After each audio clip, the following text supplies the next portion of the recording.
Assalamu alaikum. Ladies and gentlemen, boys and girls, children of all ages, welcome.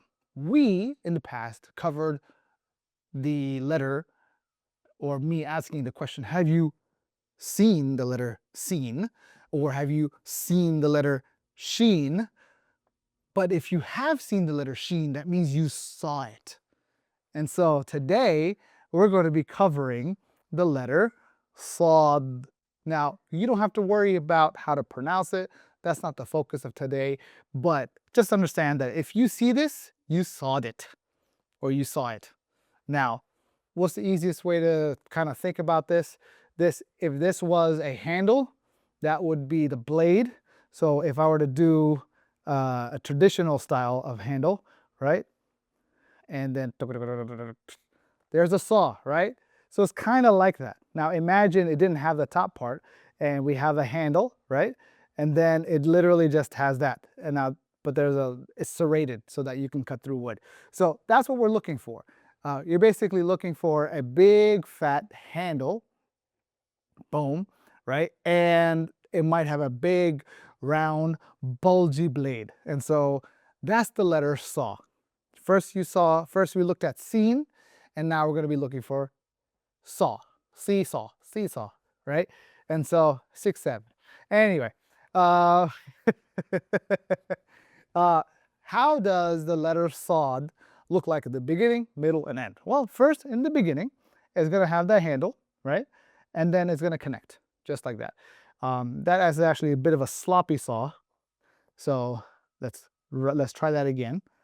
So it's basically a fat handle, and then it connects. Or if it's in the middle, it's going to have a letter, and then it's going to proceed forward. And if it's in the end, boom, right?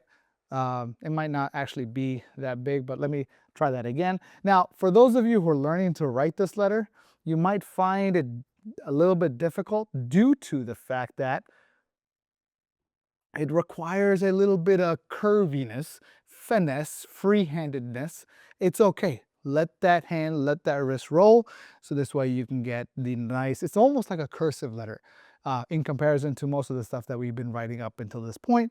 But that's how it looks like in the beginning, middle, and end. So let's continue on with the passage that we're going to be covering, which is the last verse, the shortest verse of the Quran that has all the letters of the Arabic alphabet.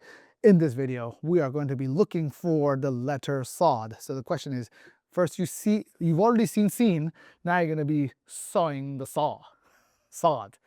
Anyway, continuing, let's go. Where is the saw? Do you see the saw? Do you see a saw? Do you see a saw? I see no saw in the first line. Continuing to the next one. Do you see a saw in the second line? Whoa, that's not it. That one's got a dot on top, as you can see here. We discussed that the saw has no dot, right? There's no dot here, so it can't be that one. So let's keep going. Do you see a saw? Up, there's another one. Nope, that's not a saw. That's a different letter. Keep going. Do you see a saw? Any saw? Any seesaw? Have you seen a saw? Is there any saw in this passage? There has to be. There must be. Do you see a saw? Do you see a saw? There's got to be a saw. There's got to be a saw somewhere. Oh, there we go. It's on that side. There we go, right there. Right, I'm kind of covering it, aren't I? But a little bit. Anyway, you can look at it in the overhead. There you go, that's the sod. This is actually in the middle. And let's keep going. Any more sod? I see no other sods. Am I correct in understanding that there's only one saw? You only saw one saw in this entire passage? If that is correct, let me know down in the comments below. If you saw more than one, let me know where. Otherwise, stay tuned for the next video where we'll be covering a different letter that is looking like this, but is a little bit different. It's an enlightened version. We'll talk about it in the next video. I'll see you soon. Assalamu alaikum. Baba, the one you were talking about.